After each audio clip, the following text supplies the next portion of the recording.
William Wycherley once wrote, "Hunger, revenge, to sleep are petty foes, but only death the jealous eyes can close." There are so many movies about this topic: an affair, jealousy, and obsession. But when does a harmless affair... Okay, affairs can never really be harmless, but when does an affair really cross the line? The stalking, manipulation, the lies, all so that an adulterer can have the upper hand and avoid rejection. Tonight we see how one woman can weave quite the tangled web.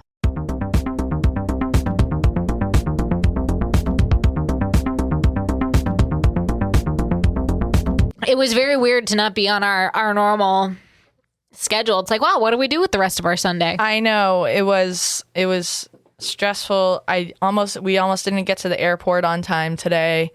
Oh boy. Well, you can blame the Bishop of Fall River for that because we were having a mass. The Bishop of Fall River? Yes. It sounds like a horror movie. What the fuck is that? So they're at my parish in New Bedford.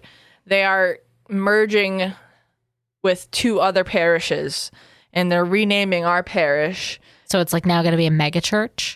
Not a mega church. It's just going to be the 3 churches that were separate are now going to be one. So I was in St. Mary's Parish, and now they're calling the 3 parish initiative, whatever, that is going to be meeting at my church. So we have the building, but they're renaming it St. Gabriel's. So today the bishop said mass because it was the last mass as St. Mary's, and the change takes effect at midnight going forward. So there were a lot more people at mass than normal because the bishop was there? No, it wasn't full. But the bishop, during his homily, it was a very long homily, and then because the bishop was there were like other things that they have to do. Then there was a ceremony where they each parish is bringing because we are still there, but like things from their parish. So one parish brought a crucifix, the other one brought a crown that the other parishes are St. Joseph, St. Therese, and then Our Lady of Fatima. So they had the crown that the Lady of Fatima wore, or a replica of the crown that she appeared in. And so they did this whole presentation of that. And so it was a 10:30 mass, and normally masses are 45 minutes, but it was already 11:35, and I was like, we need to go. It takes an hour to get to the airport. My flight leaves at 2:15. So, Oof. Yeah. But I made it. Here I am. Good to have you back. I'm glad to be back. So we do have a new Supremo this week. Actually, we may have had another new taco. Hang on. Y'all need to get on live chat, yo. I know. Well, we know Matt's now a Supremo. Thanks, Megan Matt. just joined us. And I think we have one more. Darren, shout out to you. You have upped yours to be an official Supremo now. Yay. Thanks, Darren. Darren, what? Nice. I know. Man. He's you don't up even. to Yeah, tier. you're the official, unofficial. Was it Instagram Page manager. Yeah, he hosts Our Facebook. our Instagram page? That's an unofficial Fan page. Unofficial fan page. So this one's for Megan, Woo! Megan.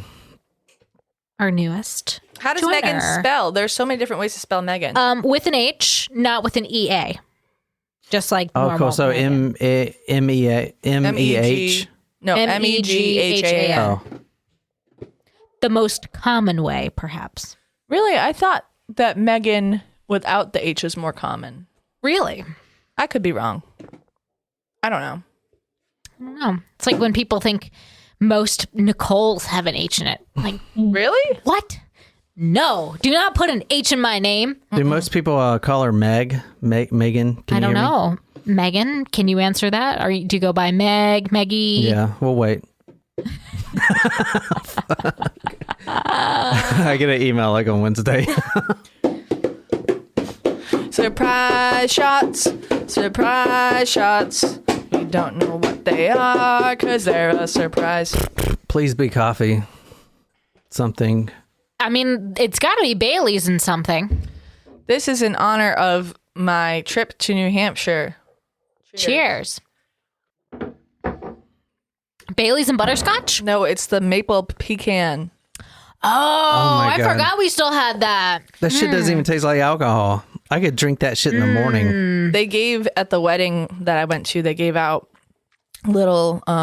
Little maple syrups? Mm-hmm. How cute. Yeah, but it was 5 ounces, so I didn't take it with me. Mom's gonna ship me a few things. So. Oh, well. Tonight we're going to the Maury Studios. Are around God. there. Stanford? Yeah, Jen. That's where Jen went to school, right around the Oh, corner. really? Yeah, in Hamden, which is like about. Did you go to 35 see minutes away. Maury? I didn't. I think I was supposed to go one time, and then something happened, and I just didn't go. I went once. I mean, they flew me out there free. I was You were a guest Special on the guest? show. yeah, I was something about DNA Were test. you the father? You are not the father. Watch him! Watch him! Watch him! I told 1,000 times I want the father. Come on, look at the baby! Look at the baby! Only thing we got is the hair. Man. Stop it. What else here? Inconclusive data. Oh shit! I used to watch that every morning. Never watched it was it. Jerry, and then Maury, and then Steve Wilkos, and then actually everyone started loves up- Raymond. Yes, on CBS. I loved Everybody Loves Raymond. Yeah. So that was my childhood. So all right, tonight we are going to Stamford, Connecticut, March 23rd, 2003. We're talking about a sex game Oh. called What's That in My Hand? Oh, God. Oh. Well, that doesn't sound that much fun, honestly. I feel like there's really only one answer to that. It's if we're the talking about a guessing sex game. The guessing game. It's a sex game. You play it when you're having sex.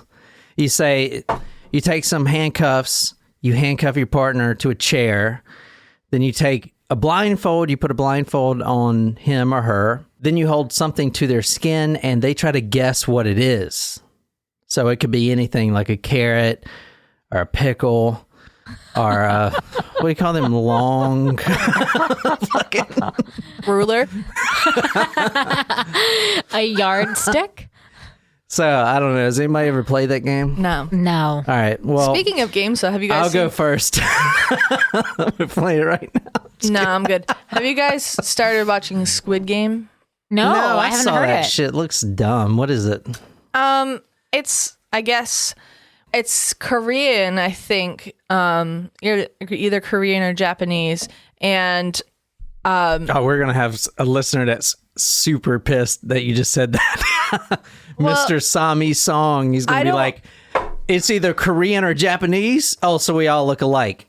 That's what he's gonna say. no, I thought that I read that it took place in Japan, but my sister's boyfriend said that it was Korean, so I don't know. I don't know. But it's like a show that's on It's a- air right now, or is It's it on one of It's on those? Netflix. Netflix. It's like a game show, right? No. Oh, I thought it was a game show. No, it's about like. Lee says it is Korean. All right, thank you, Lee. Dude, I thought Parasite was Chinese. I thought it was too. literally need to go. We need to go and figure that out because I don't know why I thought that was a Chinese movie. I did too. Did you? Yes. I was like adamant that it was a Chinese movie. Yeah, I know. And Because then I I was think too. I corrected it. Anyway, tell us about Squidward. Anywai. Anyway, it's all in Korean. You have subtitles, but it's essentially that I only watched a little bit of the first episode, but you have people that are like in need of money, and some guy like walks up to them and is like, "You want to play a game?" And they go to play these games, but they don't tell you that if you lose the game, you die. Oh, I thought it was a game show. No, it's a series about like. well, they make people- it look like a game show when you first log into Netflix. Oh. To me, at least. Oh, they're both dubbed. Oh, Okay. they're dubbed, so I can listen to it in English instead of reading the subtitles. Then okay. The what's That's that one Wipeout? I think is. Oh, that's an actual game show. That looks like fun. Dude, what? Some of the Japanese my games face are is so fucking puzzled weird. because I don't know what Some of the Japanese games are so It's, weird. it's a big part of their like culture, though. Yeah. Yeah, but Like, one of them- game shows are huge. But they have some weird Do you remember sexual MX games. Live? Yes. MXC Live or MXC I don't remember what it was called. It was on Spike TV, and it was like a an Asian game show, but they dubbed it in English, and they're like making fun of all of they're like making like funny commentary over it. Like, so it's supposed to. Oh God. And it's like a Wipeout. It's like Wipeout, essentially. They have all these challenges, but it's like two Americans that are like commenting on it. It's old. It's an old That's show. funny. No. It was funny. Welcome to Talk Murder to Me. My name is John. I'm sitting here with Jen and Nicole. I put all my sources, photos, and videos on talkmurder.com. You can go there. This is episode 267. And we are also on live chat for you Supremos, so you guys can tell me if you've heard of this case. Sheila Davallo, Davalloo, Davalloo, Davalloo. I have not. She has been interviewed by the very intelligent Pierce Morgan. Oh, I hate that fucking guy. If there ever was a bigger tool than me. Why do you hate Pierce Morgan so much? I never fucking realized hate him. And why is he interviewing killers? He has no, I had no idea that you had such a distaste for Pierce Morgan. I fucking hate I feel that like guy. that's so hate everything about random. that guy. Hate him. I hate him. Anyway. So, March 23rd, 2003, we're talking about a sex game. We are going to Stamford, Connecticut. This is a guessing game. I blindfold you, and you sit on a chair handcuffed, and then I rub something hard on you, and you tell me what it is. I just want to interject and say I will never voluntarily participate in a game that starts with you blindfolding me. And handcuffing you to a chair. Well, you said it starts with you blindfolding me, so I wouldn't be able to tell you were handcuffing me to a chair. Well, no. So it's a husband wife type of game, right? Which is another. This isn't reason like why a we party wouldn't be game. playing. Yeah. Okay. Yeah. Well, but I'm just saying. Not that kind of party. Well, I'm just saying, like, I don't care what kind of game it is. If it involves you blindfolding me, I will not be participating. Well, I guess it could be part of family game night. Not that kind of family. West Virginia. Never mind. The good kind of incest. I gotta stop making fun of West Virginia. The game started March 23rd, 2003. This is husband and wife. They're sitting there. They're trying to bring more intimacy back into their relationship. Their relationship's been on the decline. Both husband and wife, yeah, they did fall in love at one point, but they're both extremely busy with their professional careers, and eventually that turns into them both being busy with their private lives as well. So this is like the last ditch effort to bring in some sort of spark or some sort of fun into the relationship. So what do you guys think happens when we start the story with a sex game? Well, and I'm probably the only podcaster in the world that wants to start it with a sex game. Well, someone dies, clearly. I'm wondering if they died during sexy time or... All right, husband and wife. Wife, Sheila Davallo. Husband, Paul Christos.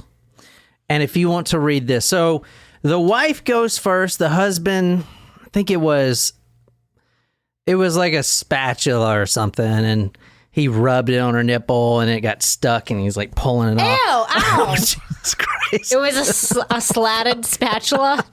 Ow. Or like a carrot grater. He's like grating her nipple. oh my God, that's terrible. Jesus. I mean, that brings a whole new light to nipple play. Something very simple. My boobs. Anyway, so after that boring thing, whatever he put on her, on his wife, then this is what happened. Now, everything Nicole's going to be reading tonight is from the actual police report, word for word. So Okay. if you want to read this. Can you imagine being the police officer taking these depositions? Then it was Christos's turn. He lay on the floor, blindfolded and handcuffed to a chair. Christos guessed various common household items. The defendant then went to the kitchen to retrieve one last item, one more thing to guess. She sat on Christos' midsection and touched the item to his face. Christos guessed the item was a candle. The item was a knife. Whoa. So this could go wrong. How do you guess a candle when the fucking thing's a knife? I'm thinking maybe she Had the didn't. handle. Yeah, it A was the candle is handle. hot, though. Not if it's not lit. Yeah. Oh, It yeah, could have been it a didn't have to be candlestick, lit. and Yeah. she could have used the non-blade part. So it was definitely not a candle. It was a knife. Now, what do you think she does with that knife? Stabs him. As soon as the husband guesses a candle, she doesn't even say, nope, that's wrong. Guess again. She takes the knife, she brings it back and thrusts it right into his chest. Ooh. Now, she's going to do this twice. She thrusts the knife into his chest and she says, quote, and this is the exact word she said, "Oh my God, I think I hurt you. You're bleeding," end quote. So obviously the wife doesn't love the husband anymore. You guys get it. She's going to try to kill the guy. Yeah. So she thrusts a knife in there. Then she does it again. So twice right there. And now he is handcuffed to the chair. There's and I have a photo of the chair I'll put on talkmore.com, but it's a table chair, like a dinner table chair, just a wooden regular chair. And it's handcuffed to the back of the chair. Now, this guy, Paul Christos, is still alive at this point. He is blindfolded and handcuffed, and he is talking barely, and he says, "Get the handcuff keys, get the handcuff keys," because he doesn't know what's going on. At this point, he thinks it may be still a candle, because his wife even says, quote, "Something fell on you. I think the candle hurt you," end quote. That's what he's... And she's still saying it's a candle. Weird. Yeah, and he's like fucking spurting blood everywhere. "Something fell on you. I think the candle hurt you." And he's like, "Grat, grat, grat," spurting out blood all over the place. He's losing consciousness at this point. He is begging her to find the handcuff keys. So she gets the handcuff keys and lets them go, right? No, she lost the keys. Okay, she lost the handcuff keys. Like between the 3 minutes that it took to... Where did she lose them? Did she throw them out the window, lose them? Or Did she swallow them? Well, think about this right now. She is killing her husband, and she is going to try the defense of it was a sex game gone wrong. That is what she is thinking would work. May I ask, was this the first time that they were trying something super kinky like this? Yeah, it was. She actually told him about it the night before. Okay, so she introduced He didn't want to do it. You'll see the guy. He didn't want to do it. Okay, so Fuck, I wouldn't want to do it either. she hit them in her butt. Yes. All right. So she could not find the handcuff keys at all. So he's like, Spurting blood at this point. oh, he's Everywhere. Yeah, he's pretty much dead. So not dead, but Near death. near death. He says, "Call 911." So she goes in the other room and she is talking to somebody, or at least she's making it seem like she's calling 911. But 20 minutes, 30 minutes go by and an ambulance still has not arrived yet. He is now demanding to get out of the chair. He tells her to break the chair. She breaks it. He's like, "Where's the ambulance? I'm literally dying. I'm losing my blood. I'm tired of holding a sponge to my chest to soak up the blood." She never called? No, she never called. But she did.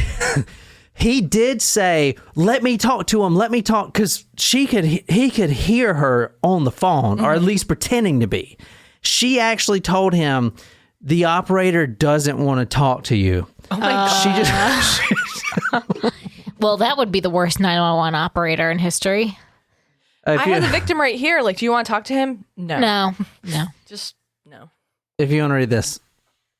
The defendant told Christos that the operator did not want to talk to him, but rather wanted him to lie on the floor. The defendant at this point instead telephoned her secret boyfriend and invited him over to the condominium for dinner. Well... Hey, babe, you want to come over? I'm making lasagna. Don't mind the blood on the floor. So here's her thinking right now. She's going to murder her husband. The cops, all right, just put yourself in this crazy fucking mental state. I'm going to murder my husband. Tell the cops I'm playing a sex game that went wrong, and I stabbed him in the chest until he bled out. They're going to buy it because by 8:30 tonight, which is only in a few hours, I'm going to be having dinner at my place with my boyfriend. Okay? You know what I'm saying? Okay. Totally feasible. Even if because the boyfriend apparently didn't know about it. We'll get to that. But even if the cops did believe off the bat that it was a sex game gone wrong, the fact that she'll be available for dinner at her condo, the same place that he died, within a few hours is comical. You know what I'm saying? Yeah. Like, oh, the crime scene's going to be cleaned up. All the blood's going to be cleaned up. And we're going to have a nice lasagna dinner. I just find it odd that she would think this would work. Yeah. You know? And also, she still didn't kill the husband. He's still alive at this point. He is. And she's just like, come on, dude. Get your blood out, man. He is still alive. She had used a 4-inch paring knife. What's a paring knife? It's like It's a little. I mean, I've got a picture of it, but little sharp blade. We do have one in the butcher block. He was stabbed twice in the chest. He actually begs at this point. He's begging his wife while he's on the floor, bleeding out with 2 stab wounds in the chest. He's begging his wife to drive him to the hospital because apparently the ambulance, they're not going to come. For whatever reason. They're stuck in traffic. They're stuck in traffic or whatever. So eventually she agrees. Now, this is after she calls her boyfriend and everything. The boyfriend doesn't know. The boyfriend doesn't even know she's married. Oh. Which we're going to get to. So she's lying to the boyfriend, too. Yeah. All right. So she's like... So he may not have known then that she was going to kill her husband. She had no idea. Or the boyfriend. He had no idea. The boyfriend had no idea that because he didn't even know that she was married. He's begging now to go to the hospital, and she finally agrees. She finally agrees, but she drives really slow to get there. Super slow, like taking all the wrong turns. Oops, I didn't mean to get off on 25. I meant to get off on 26 or whatever. You know, now I got to do everything over and go back home and start again because that's how I like to do. That's how I would do it. Anyway, just taking her time to get there, and he is dying in the back seat. She finally pulls up to the Behavioral Health Center at Westchester Medical Center in Valhalla, New York. They get to the Behavioral Health Hospital in New York. And they're probably like, what are you doing here? Well, here's the thing. She didn't pull up to the door. I mean, obviously, you guys understand. Oh my God, she's did trying she just dump him out? All right, let's go. Let's walk.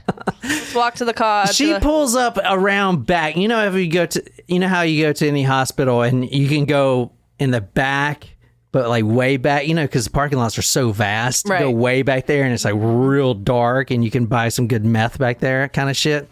That's where she goes. Way back there, there's like one little blinking street light. It is completely dark, and there's... So she's just doing this to continue to buy herself time for him to bleed out. Yeah. Oh my gosh. She's like, damn, he's not dead yet, huh? All right, so now the doctors and the nurses don't even hear her because she is in the back parking lot. Way back there. There's other parking spots. Even if she wanted to park, she could park. But obviously, you would just take your dying husband to the front gate, you know, to the front door. But she parks way in the back. And if you want to read this. The defendant got out of the car and opened the rear driver's side door. Christos thought the defendant was going to help him out of the car until he saw an angry expression on her face and saw her lunge at him with a knife. Oh, man. So now at the hospital... In the very back of the hospital, there's no other cars there. There's no staff walking because it's in the back. She opens the back door and he sees her own wife. He sees his own wife lunge at her with the knife, and she successfully stabs him again with the knife. This one's going to be harder to tell the police about, like why there was a second stab wound so much later after. So at this point, he knows that his wife is going to kill him, and this wasn't a candle that fell on him. She stabbed him with a 4-inch paring knife. Very sharp candle. She stabs him again, and he actually has the gusto and the strength and the fortitude to live. He actually gets out of the car, the backseat of the car, and wrestles with his own wife. So now, in the back of the hospital, in the shady part, they're in this grassy section, you know, where the pavement and there's little grass. They're in there wrestling with a knife, and he is bleeding all over the place.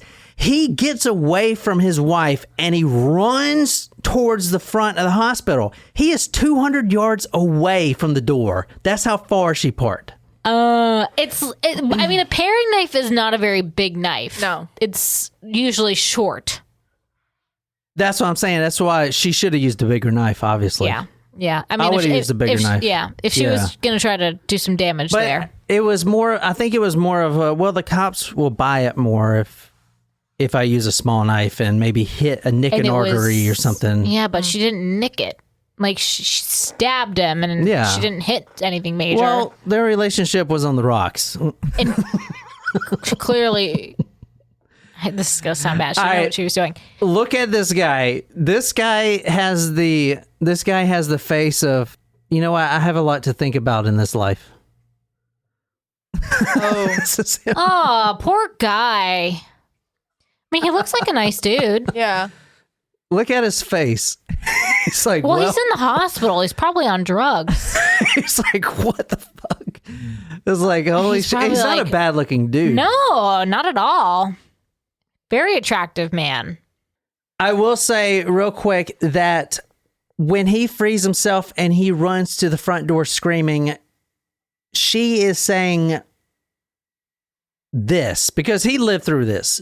And so he tells police, and in fact, he testifies against his own wife. She says, quote, "Stay with me, talk to me." While they're wrestling, he tries to get away, and she is getting him, "Stay with me, please talk to me, don't leave." Prosecutors said Davalloo took Christos to the Westchester Medical Center in Valhalla only after he begged her.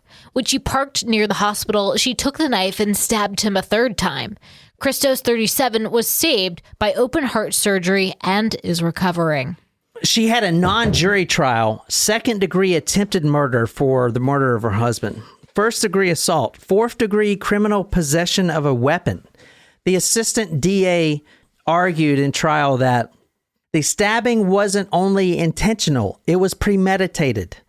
That Davalloo wanted Christos dead because she was obsessed with her lover and coworker, Nelson Sessler. That's the guy that she called at her home, or the couple's home, after she stabbed her own husband.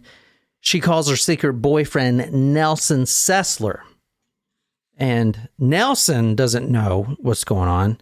He is planning to get there. In fact, he actually shows up to the condo and there's police everywhere.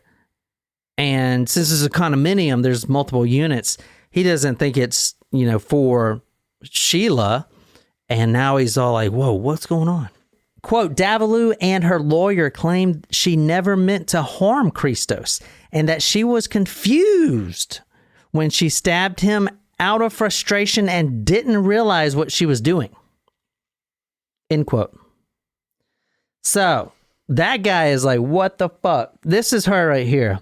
Now, this is the picture here. I'll put all these photos on talkmurder.com. This is Sheila Davallo and her secret boyfriend. He kind of looks like the husband. No, that's not the husband. That's the secret boyfriend. I know. They do look alike. I see it. They all work together. And this is on a vacation. Now, here's the thing.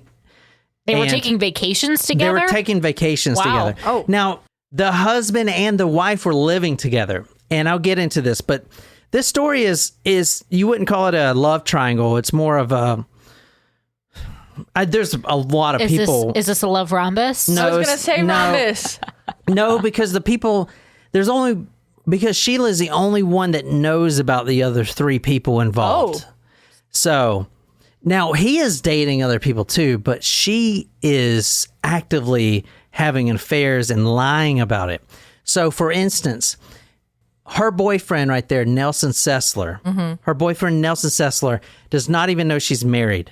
Nelson Sessler comes to the condo that she shares with her husband and spends weeks at a time. How do you think you would get away with that without your husband knowing? He travels a lot for work.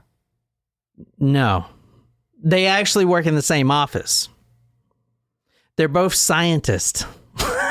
What? This reminds me of the Raleigh story about the scientists. Does he work overnight? Like a sleep study person? No, this guy, her secret boyfriend will spend weeks at a time at her place, move his stuff in, everything, his weights, his gym weights, his toothbrush, his whatever, move everything in. Do they rent the room to him? No, they don't rent the room. That's a good guess. This is what she does. This will tell you exactly her personality right here. Did you bring me a beer? Thank you. I did. She tells her husband, they've been married for several years. She tells him that her mentally challenged brother, which she does have one, okay, and he was in a group home at the time. She tells her own husband that he wants to come spend a few weeks with her, but he's very, very peculiar with some of his wants and needs, and he doesn't want to see, like, for instance, any pictures of her and her husband laying around. And he's actually got to move out because the brother needs to know that it's just him and his sister and stuff like that. She is saying that her lover is her brother. No, that's not what I meant. She's telling her husband that her mentally challenged brother is moving in, and he is, since he is, but the mentally challenged brother is this person. No, dude, listen to me. Listen. She tells her husband that he's got to pack up and leave for several weeks because Sheila Davalloo's mentally, and they use, even in the police report, they use the word retarded. So that'll give you exactly where his, brain is or whatever. That his mentally challenged brain cannot accept other people being there. He's antisocial. He doesn't dude, I can't explain how she told the husband, right. And it was enough to get him out of the house. It's even stuff like she doesn't want him, the brother, to see pictures of, another person because he will get anxiety or whatever. Whatever she tells him, I don't know exactly how she does it, but he believes it and he moves out. On multiple occasions, he moves out, moves all of his stuff, and she makes it seem like the brother, the mentally challenged brother, cannot stand it if any of his stuff, I'm talking about clothes, all your personal belongings, pictures of you and her, out of the house, everything cleaned out. Because what's the alternative here?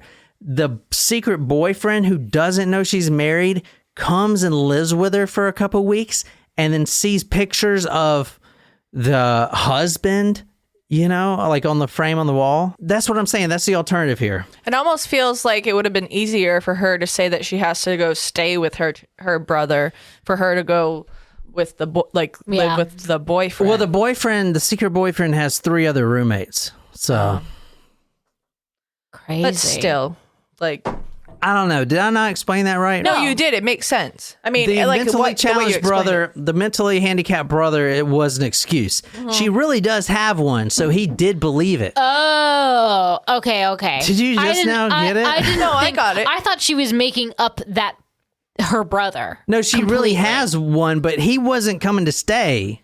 Gotcha. She just wanted. I thought her she was husband making out. up a fictitious person And the fictitious person was the boyfriend.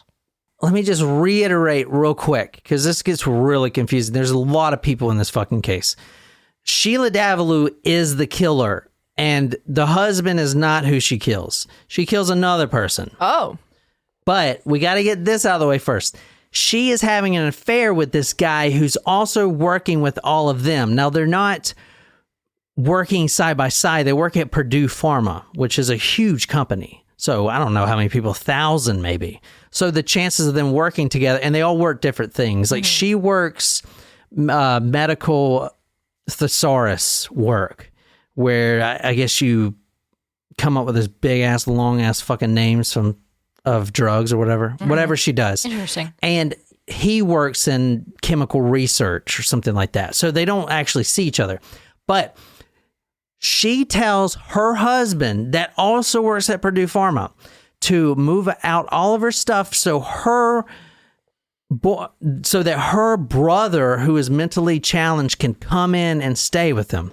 But it's a ruse to have her boyfriend, who doesn't know she's married, to come stay with her for several weeks. Okay, does that make sense? Yeah. Yes. Are you sure? Yes. All right, so this is Nelson Sessler right here.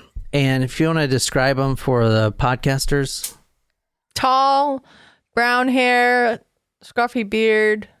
I don't know. He's just like average. So they're vacationing together, taking photos. He doesn't really look like, I mean, yeah, his arm is around her. The photo we're looking at right now is they're in maybe Stanford or somewhere. They're on vacation, so probably away from their, hometown. She would say that, I got to go on a research trip or whatever. And they're in some city. There's snow on the ground, and she is really into him. You can tell she's leaning in. Yeah. He's kind of not sure about it.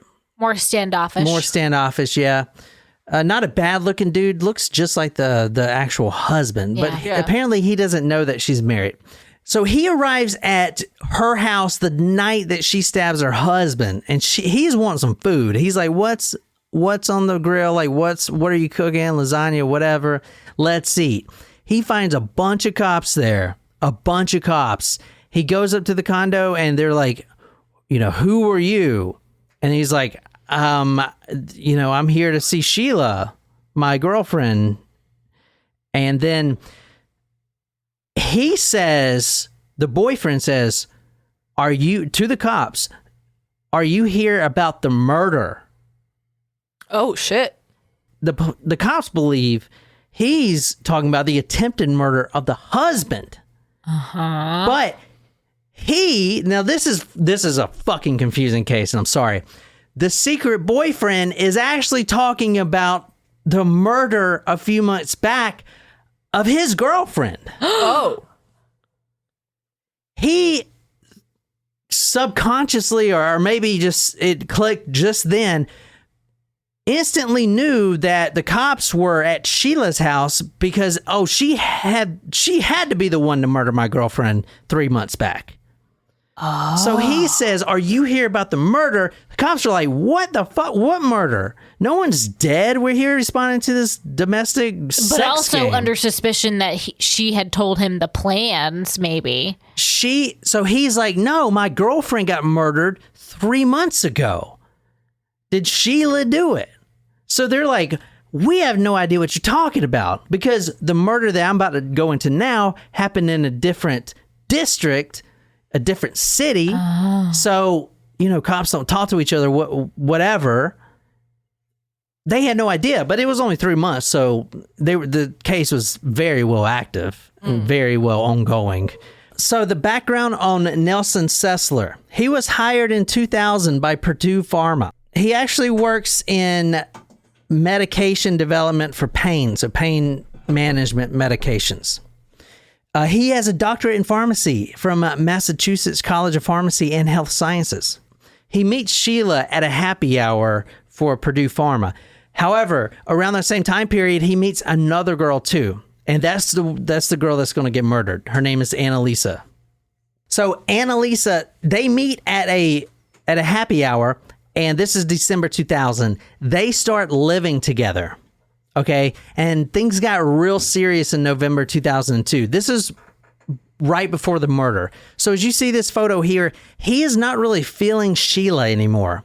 And a quick thing about Sheila, she hates rejection. She freaking hates it. No one can reject her. By November 2002, he was completely done with Sheila, bored, and he wanted to just be with his new girlfriend, long-term girlfriend. And he had no idea that she was actually married. So he starts pursuing her, and they actually move in together. So now you got, how many people we got so far? We got the killer, Sheila Davallo, the one that stabbed her husband. The husband, which I won't talk about anymore. The only time he comes up from now in the story is when Sheila, the wife, has to cross-examine the husband because she, for some reason, wants to defend herself. I don't know. Oh, boy. Maybe it looks like she's not guilty that way. But, so you got those two, the husband and wife. You got a Nelson Sessler, which is the secret boyfriend. And then you got his girlfriend, Who's dead? Anna Lisa Raymundo, who is the main victim, the one that died. Got it. So, now a little bit about her before we go on. This is about Anna Lisa Raymundo. Her father says, quote, "She was a very thoughtful daughter. She was the perfect daughter, an excellent human being," end quote. She was smart. She had her bachelor's from Harvard. Wow. Master's from Columbia University in public health. And she's been working at Purdue for several years now. She was also very close with her parents. And this is how the parents knew something was wrong, because she would call her mother twice a day. Shit, I got to call my mom. It's been like a week and a half. Fuck. I got to do that. Now, Nelson lives with 3 other dudes. Right. He's a bachelor. Right. He's 35, which that's, I'm 35, so I get it. And he's making good money. He's working at Purdue. I mean, pharmacists make bank, so. Yeah, exactly. Well, I don't think he's like a research site. I don't know how much sure he makes. he's I'm still sure doing very well. Well, you said he Yeah. had his Farm D, so. Yeah. So I'm sure he's making good. He's probably just living with 3 dudes because he kind of just looks like just A bro. a bro. Yeah, like I would fucking Yeah. have a beer with him. He looks cool, Yeah. But she is. But that's the thing. Like I would say, if she's looking for something long term, she's got a fucking husband. Right. That's very true. She's But she is that's in a like committed literally- relationship. Literally, marriage is the definition of a long-term relationship. Like, It's literally until death do you part. So But she does not like rejection, which we're going to talk about here in a second. But and she is the one pursuing these relationships. Like it's not like well, it's the basically men this are one coming guy, to her. Nelson from The Simpsons. Yeah. no, yeah, that's him. So, but this is the girlfriend. So she's got to get the girlfriend out the way. Now, this is 3 months before she stabs her own husband playing the sex game. So Anna Lisa. So Yeah, Anna Lisa Raymundo. so that's her Anna name. Lisa and They're both, Sheila Davallo. They're both immigrants. but they were dating long before. They were dating for a long time. Who? Neil and Neil. Annalisa. She's asking how long they were together. Nelson? Yes, Nelson. Nelson. No, they were just dating. They just started dating in Okay. 2002. Okay, so it wasn't- and he's dating other girls too, but then he decides, I really like this girl. We're going to move in. So that's when he gets serious. I don't know if he's cheating on her or not, but Okay. I'm with you now. yeah, exactly. So, but he's not. This is confusing. Nope. Anyway, who you're looking at now, and I'll put all these photos on talkmore.com. There's a lot of similarities between her and Sheila. She's 32 years old and she's from the Philippines. She is Okay. an immigrant as well.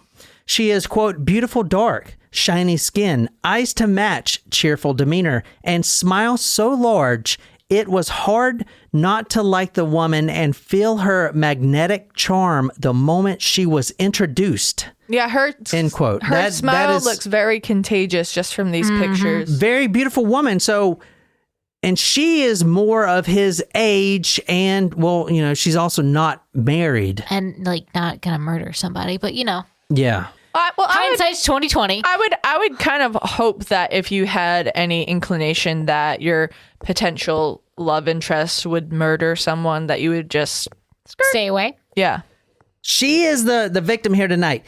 But a little bit more about her. She grew up, so her father is also in the medical field. He's a doctor as well.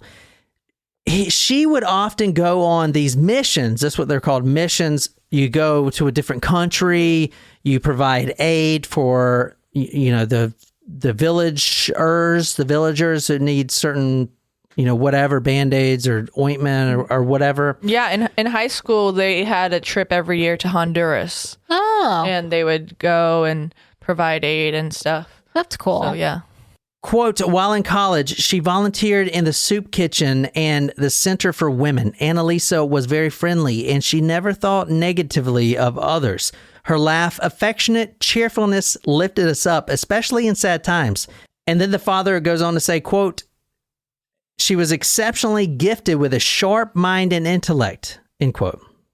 So that is the victim tonight. Very sad, very smart, very smart, successful person slayed by this also very smart and successful person, but just a fucking nut job, right? She played tennis, loved to ski, scuba dive. She was actually certified in scuba diving, which is actually pretty difficult to get. That's cool. Her dream was to be a big CEO of a big company, probably a pharmaceutical company. One last quote here from the father. Quote, I suffered through unbearable grief, depression, and agony. So much so that I could not function normally. I continued to have chest pains and needed medication. I started to question my faith in God. That's sad. Why this had to happen to us. After all, we were, and he says, we were devoted Christians, end quote. So I don't know, man. That's sad. It's very sad. It's hard. I feel like that's something that happens. I don't want to say regularly, but it's not unheard of. If like something tragic happens, you kind of question your faith. Yeah, some people question their faith. Yeah, very sad. This right here is the murder scene. So we're going a few months back. We're going to talk about the murder of Anna Lisa Raymundo. This is November 8th, 2002. The police aren't even notified until there's a 911 call. And the operator, and I'll put the call on talkmore.com, but the operator responds, and it is a woman, Sheila Davallo, obviously claiming to be the neighbor next door to the victim, Anna Lisa Raymundo. And she says that it seems to me, or I could hear a man and a woman arguing. And if you just want to come check it out, I don't know what's going on. I just wanted to report this. She gives several wrong addresses. And then when the operator asks for more information about, what's your name or who are you besides the neighbor, she just hangs up. But if you listen to that 911 call, and they actually did a voice analysis when they finally put the murder on her. They did a voice analysis, and it's the exact same, the frequency waves and stuff. It's her. Yeah. So Sheila Davallo is trying to kill off the boyfriend's girlfriend. But you would think how she is framing that phone call, she's going to get the boyfriend in trouble. Right? Apparently, the boyfriend didn't know that Sheila killed his girlfriend. And after his girlfriend died, who do you think was the prime call suspect? No, not the prime suspect. Yeah, but the call to comfort. Oh my God, my girlfriend's dead. I need someone to hold me and coddle me and cuddle me. Who was there? Sheila, the killer. But a lot of people think that the boyfriend may have knew about it because when the police asked, because the boyfriend was a prime suspect. Right. We're talking about Nelson. Nelson was a prime suspect. You would think. But he didn't do it because the Purdue Pharma, obviously, is a fucking huge bajillion-dollar pharmaceutical company. They got the most high-tech freaking clock-in cameras and all kinds of shit available in mankind. They could see his entire day mapped out. He was at the research facility the entire time. He didn't kill his girlfriend. November 8, 2002, that call comes in. A man was assaulting a woman at 123 Harbor View. This is a very nice neighborhood condominium right by the inlet there. A bunch of yachts and boats and all kinds of shit that we can't afford. Not yet. Yeah. The call actually came in from a nearby payphone, And I actually looked up the restaurant. I wish I didn't because it made me really hungry. It was the local Duchess Hamburger and Hot Dog Restaurant on Shippen Avenue. So the officer pushes open the door, and there is the victim, Anna Lisa Raymundo. She is dead. There is blood everywhere. You're looking at some of the evidence photos right now. I'll put them on talkmurder.com. Look at all that blood. Wow. Interesting. There was a paring knife. Yeah, I was going to again. ask if that's the same paring knife. Yeah, that's kind of an interesting point. I don't know that. I didn't see where that's the same knife. I don't think it would be. That's just her weapon of choice. But I guess. it may have been. That is a really good point, because as soon as Anna Lisa Raymundo opens the door, hello, she's stabbed in the face. Oh my gosh! So in the it face? is. Yeah, because it is an instant. She doesn't even know what's going on. Just right there. There was no real defensive wounds because it happened so quick, and it happened in the front. How do you know if someone was attacked from the front or the back? The entry wound. Yeah, the entry wound was right in the front. There was no exterior wounds. There was nothing, that told the investigators that she was snuck up on. She opened the door and was confronted with a knife in the face. All the wounds that she suffered that we're about to go through were in her face area, which means that is extremely personal right there. That's why they thought it was a boyfriend, Well, I find it interesting, though, that they didn't think more about the payphone call. It was a neighbor, but it was a payphone down the street. No, they did. It was a female. They did. And you got to keep in mind that it's not that the cops did a bad job. I mean, this was only 3 months ago. The case was still active. Yeah. And plus, so they got DNA, obviously, when, in a lot of cases we cover, this happened. So if you ever decide to kill someone with a knife and it's going to be a struggle, just keep this in mind. A lot of times you actually slip and nick yourself down, your hand passes down the hill and nicks yourself. And if you nick yourself, then your blood is going to be in the scene. And there's a good quote, I don't know, by one of these investigators I read, but it says something like this. You always enter and leave the crime scene by bringing something in and taking something. So we're talking about what do you call it? Evidence, like shedding, like DNA shedding? Trace evidence. We're talking about little trace evidence stuff. Your DNA, whether it's a piece of your hair or a skin cell or whatever, you're always going to leave something at that crime scene. You're always going to take something from that crime scene. Whether if you watch Forensic Files, a lot of these killers get caught because the same carpet, a little strand of carpet, and they do this little analysis of the carpet. Oh, this carpet was made at this manufacturer and this date. You know what I'm saying? Yeah. So anyway, keep that in mind. You gotta wear a full fucking bodysuit. All right, November 8th. Or just don't murder anyone. November 8th. Yeah, that too. November 8th, 2002 is when she is killed. And I'll put the photos on talkmurder.com. Very violent. The officer pushes open the door, sees the victim laying there. Multiple stab wounds from a violent struggle. This was at 11:57. And once they finally caught Sheila, she actually makes a call to you-know-who, Nelson Sessler, right after she kills his girlfriend. At the fucking house. It's like, yo, what's up, baby? Nah, I'm just standing over your dead girlfriend. Oh my God. That's her, man. She is fucked, loco. dude. No shit. There was blood everywhere, and her blood, she did nick herself. There were blood stains on the handle of the bathroom sink, and someone tried to clean it up. I don't know why she would think to even do that. I mean, she's a very smart person.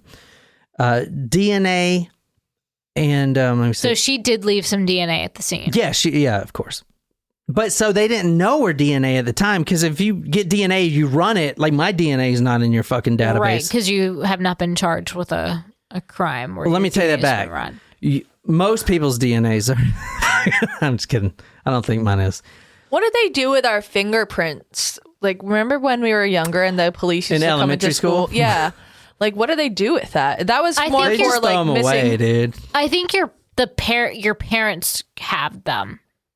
Like, I think they give them to your parents so that they can put them in a security box. Oh. Or you can sell them. That's what I did. I remember that too. That's so funny. You never know when you're going to need this, man. So that if you're ever missing or anything ever happens to you, like they can have give it to the yeah, they police. can give it to Okay. the police. The crime scene, quote, as investigators looked more closely at what they had, it appeared that Anna had been brutally attacked, stabbed repeatedly. There was so much blood and things overturned, end quote. The autopsy, and I'm going to go through this rather quick. She suffered 9 stab wounds to the face, left cheek, neck, and shoulder areas. 9 stab wounds to the face. You hate someone. She hated this woman. She didn't. And Lisa Raymundo, I doubt she even knew who this girl was. But this girl sure as fuck knew who she was, type of thing. You know, and that is very hateful to do that. Yeah. I'd say. The fatal wound was actually to the chest. It was inches left to the midline. The knife had a straight entry, struck her left lung, her left pulmonary artery, interior ribs, and back muscles. Back muscles. They actually thought it was the boyfriend because of that. The back. All right. So she is she's only attacked from the front. Only attacked from the front. But there is a near exit penetration from her back. That is how hard she stabbed while she's on. So Lisa is on the ground. She's been stabbed. You're going to fall on the ground. Right. And then you're going to try to flail or whatever. She took that knife and stabbed it so hard through her lung that it almost went out the back. So it couldn't have been a paring knife then. It had to have been a bigger knife. Holy shit. That is some force. That is some force, man. That is some hate you fuck this kind of shit force. That's why they thought it was the boyfriend. It seems like a man's. It's like, how could you get it? She with all her might, you know? And it's just because she's jealous or whatever. Wow. But it almost came out the back muscles. It says right there, the interior ribs and back muscles. Damn. Which meant the killer was powerful and strong, which it's got to be the boyfriend, right? But it wasn't because the camera shows him.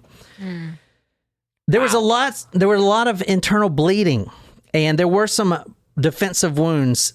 There were some skin injuries, and even when Anna was on the floor already pretty much gone past her lifespan, she was kicked repeatedly in the face by this woman, Sheila Davallo.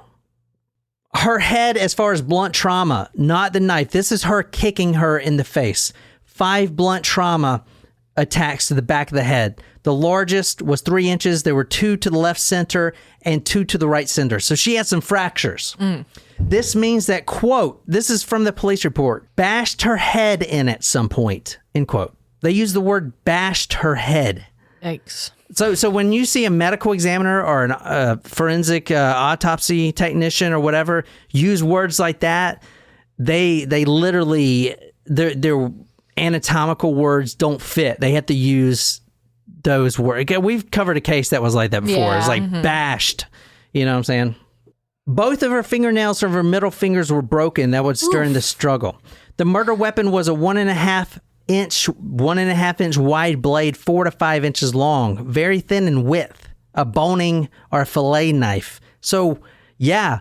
4 inches went through her whole body. That's fucking hate right there, man. That's jealous hate, dude. Wow. It took her 7 minutes to die. From the stab wound to the lung. That was one of the last stabs. So she was stabbed in the face. That last one was in the lung, and it took her 7 minutes to bleed to death, like internally. That's how she died. Oh, it's awful. There were no injuries to the back. That's how we know that she opened the door and immediately was confronted. The killer went straight to her.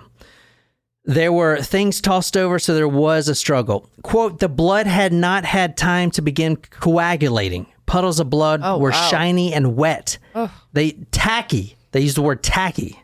The victim herself appeared to be still bleeding out, end quote. So the police get there. They know it's not the boyfriend, Because even, it's not like he killed her last night and then, you know what I'm saying? Like, she is still bleeding out. Right. And the blood is tacky. Like, you know, I guess very thick and I don't like that coagulated. term in this case. Yeah. That's painting a real gross image. Ugh. Yeah, tacky. Yuck. Ugh. It's like you, Sticky.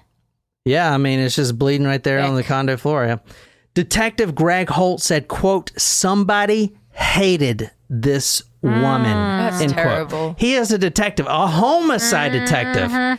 And he ain't a young guy either. He's seen some things. He says, quote, somebody hated this woman, end quote. That was what he said. That's what, That's like the perfect description, yeah. Yeah. Now, real quick, this has really nothing to do with this case, but this is very interesting. I want to throw this out there so I can remember it in the future. But they know immediately that it wasn't a rapist or a sexual motivated crime because for whatever reason, the detectives said this, that a rapist or a sexually motivated killer would never attack a woman in the face, will never stab in the face, even after death or whatever. If they're, you know, Interesting. that is something that they just never see at all. Very interesting. At all is a sexually motivated crime and being stabbed in the face or being that makes the face sense. disfigured. Yeah. type of- Huh, interesting. I don't know why. It's just that's what they said. Quote, this is from the detective, quote, disfiguring of the face is very characteristic of a female perp, end quote. So y'all fucking crazy ass. Yep. Jealous. Anyway, all right, let's obviously she was arrested and we're going to wrap this up, but that's her right here, Sheila Davallo. After the Raymundo death, Sheila sent the grieving boyfriend Nelson Sessler, and I don't actually think I don't think anyone else thinks that he had anything to do with it. You know, I mean, these scientist types, man, they're very aloof. You know what I'm saying? They're just not there, kind of disconnected. They're very smart, but they're just not, right. you know, the common sense shit, because they're thinking analytically all day. Correct. But I mean, because for instance, the husband, who is also a scientist, had no idea that the mentally challenged brother was not the one coming over. It was the secret boyfriend. You know what I'm saying? Like, if you can't even figure that out, then Yeah. So I don't think he had anything to do with it. But he put it together real quick as soon as he went over. Yeah. Like he may have had suspicions that Sheila killed his girlfriend. I think he and I did. think like as soon as he walked in and saw what was going on there, he was like, "Yeah, she definitely did." You know what I mean? Well, so here's the one thing that the things that the cops believe that he may have had something to do with it, because when they, obviously he's a prime suspect, when they interviewed him multiple times and said, "Hey, does she have any enemies, or have you dated anyone? Who was your last ex-girlfriend's name? You know, tell us everyone." Sheila was the only one that he had not mentioned at all. Oh, interesting. So I don't know why that was, but right after she killed Raymundo, she sent him a care package. Now, so he did love Raymundo, you know, his girlfriend, soon to be wife, I'd imagine, and he was breaking off from Sheila, but he's grieving. She sends him a care package, consoled him, and was one of the few people willing to talk to him. Everyone else thought he killed her, and they shunned him. But he was there. In January 2003, they went to a ski event together. And this is going to show you how crazy she is. There was a group ski event. And when he shows up, where's everyone else? Oh, no one else can make it. It's just you and me. So that's how creepy it was. Like Fucking she creepy. organized a trip. Yeah, just for for the them. two. Yeah, right after she, Oh boy. murders his girlfriend. That's not good. They begin a sexual relationship. A little bit about Sheila before we end this. Intelligent, dark-skinned. I'll put her photo on talkmurder.com. She told people she was Italian or French. She would interchange them. But in fact, she spent 14 years in the Middle East. She's Iranian. And that's where she immigrated from. Okay. Iran, not Iran. And she lived in Pleasantville, New York. So, and she was a medical coding and thesaurus administration. She was 32 at the time. I'm sorry. Yeah, she was young. Oh, Interesting. She does not look that young. She looked older in the other photos. I mean, this where was she with her 2002, and then the photos here is when. No, but even the photo when she was with Nielsen, I thought she was older. Yeah, she. Or Nelson, sorry. Did not age, man. some people are not blessed with. It could have been. I mean, could have been the stress of knowing that she murdered. Well, no, she didn't have any stress. But here, I will tell you the stress she had. She was married to a guy at a high school. Now in Iran.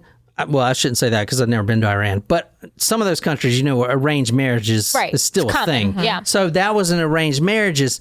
That was an arranged marriage. Didn't work. And that I know overseas when I was there, you don't want to be a divorced wife. Right. At all. Right. Because that basically is a death sentence. Yeah. You're never going to remarry. You're never going to remarry. And that is a huge problem. And so she got divorced from the husband. And the parents looked down on that because that's their culture. And after that point, she could not handle rejection. In fact, she was actually married once before the guy she tried to stab with a knife during the sex game. There was another marriage that didn't work. So 2 marriages, and now it's about to be 3. But she didn't want that third one to fail. She wanted him to just die. Yeah. So it's not her fault, type of shit. Right. Even though if he died, it was at her hands, which is her fault. But at least she's not being rejected. Exactly. So she had... You don't reject me. I reject you. Yeah, exactly. So this is what the husband said at the trial. I should have put this in earlier, but, quote, had a handicapped brother, a mentally challenged or retarded brother that she took care of, and elderly parents, and those things took up most of her time on the weekends. That's why her husband never saw her, I guess. She was always cheating on him and stuff. Let's end it there. So what do you guys think? She's in prison for the rest of her life. So she defended herself, though, and didn't do herself any favors. No, she didn't do any favors. Was it as entertaining as the last self-defense? She got 25 years for... So she was sitting in prison before they even linked her for the murder. Because of the attempted murder. Yeah, so she got 25 years in prison for trying to kill her husband. You know what I'm saying? And then... So they just took their time. She ain't going nowhere. Let's build a case. Right. A good fucking case. And they did. And I believe the sentence was something like 60 years. Either way, she's going to be dead. She got to serve them consecutively. So 60 plus 25. Did she represent herself in both trials? Yeah. Wow. Yeah. So... But that's crazy. That's Sheila Davallo right there. Hope you guys like that little case. Yeah. Confusing as all titties. No, that's a really interesting, like the love triangle type thing. The web she weaved. Yeah. All right, but that's all I got for this case. Be sure to tune Skin into the next episode. All right, the next episode is really gruesome, and you guys will like it. It occurs in Poland. Oh, all right. So anyway, that is all I got on Sheila Davallo. Go to talkmore.com if you like this. We do live chats every Sunday, and you can join us there. Just become a member at talkmore.com/join to do that. And until next time, good night, you lovely, lovely people.